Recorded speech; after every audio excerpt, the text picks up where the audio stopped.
మునుపటి రాజకీయాలకు ఇప్పటి రాజకీయాలకు 100% తేడా ఉందన్నారు మాజీ మంత్రి ఎమ్మెల్సీ బస్వరాజు సారయ్య.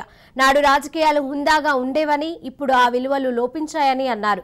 రాష్ట్రంలో కేసీఆర్ ప్రభుత్వంపై ప్రజల్లో విశ్వాసం మరింతగా పెరిగిందని అన్నారు. బీఆర్ఎస్ ప్రభుత్వం చేపట్టే సంక్షేమ పథకాలు కొనసాగాలంటే మళ్లీ కేసీఆర్ సీఎం కావాలని ప్రజలు భావిస్తున్నారని అంటున్న బస్వరాజు సారయ్యతో మా వరంగల్ ప్రతినిధి సతీష్ ఫేస్ టు ఫేస్. రాష్ట్రంలో రాజకీయ వాతావరణం వేడెక్కింది. అసెంబ్లీ ఎన్నికల కోసం ప్రధాన పార్టీలు కుస్తీ పడుతున్నటువంటి పరిస్థితి. ఓటర్లను ప్రసన్నం చేసుకునేందుకోసం నాయకులు వాడవాడలా తిరుగుతున్నటువంటి పరిస్థితి.